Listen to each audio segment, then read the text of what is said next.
ஹாய்ங்க. இன்னும் 50 வருஷத்தில், அதாவது 2076ல் இந்த ஏஐ ஆர்டிஃபிஷியல் இன்டெலிஜென்ஸ் இது மூலமாக உலகம் தலைகீழாக மாறப்போகுதுங்க. அந்த டாப் 10 விஷயத்தை தான் நம்ம இப்போ பார்க்க போகிறோம். ஃபஸ்ட்டு விஷயம் என்னென்னா, 100 வருஷம் உழைக்கும் பேட்ரி. ஆமாங்க, இன்னி காலகட்டத்தில் ஒரு நாளைக்கு 2-3 தடவை ஃபோனை சார்ஜ் போட வேண்டியது இருக்குது. ஆனால் 50 இயர்ஸ்க்கு அப்புறம் இதெல்லாம் பிரச்சனை இல்லைங்க. நியூக்ளியர் டைமண்ட் பேட்டரின்னு சொல்கிறாங்க. ஸோ அதுவும் மூலமாக ஃபோனை வாங்குறீங்கல்ல, அது வாங்கினதோட சரி, அது அப்படியே 100 வருஷம் சார்ஜ் போடாமே ஒர்க் ஆகுங்க. ஏதாவது ஹார்ட்வேர் ரீப்ளேஸ்மெண்ட் பண்ணாதான், ஆனால் சார்ஜ் போட வேண்டிய கவலையும் தேவையில்லை, அவசியமும் தேவையில்லை. அடுத்தது பாயிண்ட் நம்பர் 2, முதுமைக்கு ஒரு முற்றுப்புள்ளி. படையாப்பாக்கு மட்டும்தான் வயசாகாதா என்ன? நமக்கும் வயசாக போகிறதில்ல. ஆமாம், தொழில்நுட்பம் மூலம் நம்ம உடம்புல இருக்க செல்களை ரிப்பேர் பண்ணுறதுனால 80 வயசுலையும் 20 வயசு மாதிரி சூப்பராக இருக்கலாங்க. பாயிண்ட் நம்பர் 3, பேசாமலே தகவல் மாற்றம் பண்ண முடியும். அதாவது நம்ம ஒருத்தட்ட பேசணும்னா ஃபோன் பண்ணி பேசுவோம், இல்லை நேரில் போய் பேசுவோம்ல. இப்போ என்ன பண்ணுவாங்க, மூளையில் ஒரு சிப்பை இன்சர்ட் பண்ணிடுவாங்க. அதனால் நம்ம என்ன நினைக்கிறோமோ அதை அப்படியே மற்றவங்களுக்கு புரிய வைக்க முடியுங்க. இதுக்கு பேர் தான் டிஜிட்டல் டெலபதி. அடுத்தது பாயிண்ட் நம்பர் 4, வேலைக்கு போக தேவையில்லை, ஜாலி அப்படின்னு நினைக்கிறீங்களா? ஆமாம், ஏன்னா நம்மளோட எல்லா வேலைகளையும் ரோபோக்கள் பண்ணிட போகுது, ஏஜென்ட்ஸ் பண்ணிட போகுது. ஸோ நம்ம மனுஷங்க காசுக்காக வேலை செய்யணும் அப்படின்ற ஒரு அவசியமே இருக்காதுங்க. அரசாங்கம் அதனால் ஒரு குடும்பத்துக்கு, ஒரு மனிதருக்கு ஒரு குறிப்பிட்ட தொகையை தரும். அதை வச்சுட்டு ஜாலியாக இருக்க வேண்டிதான். நமக்கு என்னென்ன பிடிச்ச விஷயம் இருக்கோ அந்த டைமில் தான் பண்ண முடியும் போல். அடுத்தது பாயிண்ட் நம்பர் 5, ஸ்மார்ட் சிட்டி. இப்போ இருக்கிற காலகட்டத்தில் என்ன டிராஃபிக்கு, என்ன பொல்யூஷனு, வெளியே போயிட்டு வரதுக்குள்ளே போதும்னு இருக்குது.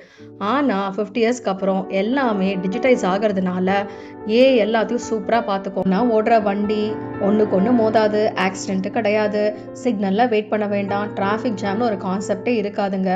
அப்போ இருக்க பிள்ளைங்கள்லாம் படிப்பாங்களாம் ஹிஸ்ட்ரி புக்கில், இப்போ 50 வருஷம் டிராஃபிக்னு ஒரு கான்செப்ட் இருந்தான், பார்த்தீங்களா, டிராஃபிக் ஜாமே ஒரு ஹிஸ்ட்ரியாக மாறிடும் போல். அடுத்தது பாயிண்ட் நம்பர் 6, நம்மள மாதிரி ஒரு டிஜிட்டல் ட்வின். ஆமாம், ஸோ நம்ம ஒரு மீட்டிங் அட்டன் பண்ணணுமா, இல்லை ஒரு புதிய விஷயத்த கற்றுக்கணுமா, கவலைப்படாதீங்க. நம்மளோட டிஜிட்டல் உருவம் இன்னொன்று இருக்குல்ல, அது இது எல்லாத்தையும் கச்சிதமாக நமக்காக முடிச்சிடுங்க. பாயிண்ட் நம்பர் 7, செத்துப்போன விலங்குகள் திரும்ப உயிரோட வரும். ஆமாம், இப்போ சயின்டிஸ்ட் என்ன பண்ணுறாங்கன்னா, நிறைய இந்த ஜீன் மாடிஃபிகேஷன்ஸ்லாம் ஒர்க் பண்ணிட்டு இருக்காங்க. அப்படி செய்கிறதுனால நம்ம எக்ஸ்டிங்க்ட்னு நினைக்கிற டைனோசர்ஸ் ஆகட்டும், அரிய வகை விலங்குகள் ஆகட்டும், இது எல்லாமே திரும்ப உயிரோட வரப்போகுது. இமேஜின் பண்ணுங்க, ஜூவில் டைனோசரை பார்த்தா எப்படி இருக்கும். அடுத்தது பாயிண்ட் நம்பர் 8, லேப்லே வளரும் கறி. ஸோ இப்போ இருக்கிற மாதிரி ட்ரெடிஷ்னல் மெத்தட் என்ன, எல்லா இடத்துலையும் இந்த மாதிரி கோழி வளர்க்குறது, ஆடுகளை நம்ம சாப்பிட்றதுக்கு வளர்க்குறது, ஸோ இதெல்லாம் மாறி போய் லேபில் ஒரு சின்ன அந்த மிருகத்தோட செல்லை எடுத்து போட்டால் போதுங்க, அது அப்படியே ஒரு மாமிசமாக உருவாகிடும். ஸோ இதை மெஷினாகவே விற்குமா, நம்ம வீட்டில் வாங்கி வச்சுக்க வேண்டிதான். ஃபார் எக்ஸாம்பிள், இந்த ஆர்டிக் ஓஷனில் ஒரு வகை மீன் இருக்கேப்பா அப்படின்னு நீங்கள் சொன்னால் போதும், அது அப்படியே அந்த மாமிசத்தை உங்களுக்கு உருவாக்கி கொடுத்துரும். நல்லா சூப்பராக ஃப்ரை பண்ணி சாப்பிட வேண்டிதான். டேஸ்ட்டுக்கும் அப்படியே ஒரிஜினலாகவே இருக்குமாங்க. சூப்பரில். அடுத்த பாயிண்ட், மொழி ஒரு தடையே இருக்காது. இப்போ ஒருத்தர் சைனீஸில் பேச நமக்கு புரியுதா? இல்லைல்ல. ஆனால் இனிமேல் என்ன லாங்குவேஜில் பேசினாலும் நமக்கு தமிழில் தான் கேட்கும். நம்ம காதில் வைக்கிற அந்த டிரான்ஸ்மிஷன் சிப் மூலமாக இது பாசிபிள்னு சொல்கிறாங்க. ஸோ இனிமேல் மொழி ஒரு பேரியராக இருக்க போகிறதே இல்லைங்க. லாஸ்ட்டு பாயிண்ட், ஊட்டி, கொடைக்கானல் இதெல்லாம் டூர் போய் போர் அடிக்குதா? கொஞ்சம் வருஷம் வெயிட் பண்ணுங்க, நிலாவுக்கே டூர் போகலாம். நிலாவுக்கும் செவ்வாய் கிரகத்துக்கும் அசால்ட்டாக டூர் போகலாங்க. இத்தனை விஷயத்த பார்க்கும்போது ரொம்ப பிரமிப்பாக இருக்குல்ல.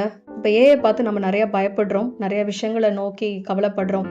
ஆனால் 50 வருஷத்துக்கு முன்னாடி யோசிச்சு பாருங்க, செல்ஃபோனும் ஒரு மேஜிக் டிவைஸ் மாதிரி தான் இருந்தது. இப்போ மூளை முடுக்கு எல்லாமே செல்ஃபோன் தான். அதே மாதிரி இந்த ஏஐயும் மாறுங்க. ஸோ இந்த விஷயத்தை நோக்கி கவலைப்படாதீங்க.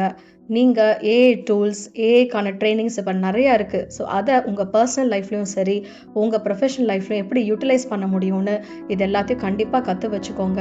நம்ம நிறைய விஷயத்தை கடந்து தாங்க இந்த நிலைமைக்கு ஹியூமன் ஹிஸ்ட்ரி வந்திருக்கு. இந்த ஏஐயும் ஒரு சாதாரண விஷயம்தான், இதையும் நம்மளால் கடந்து போக முடியும். ஆனால் அதுக்கு நம்ம ஒவ்வொருவரையும் எக்யூப்டாக மாற்றிக்கலாம். இன்னும் ஒரு சூப்பரான யூஸ்ஃபுல் வீடியோவில் சந்திக்கலாம். Until then, stay tuned. Bye-bye.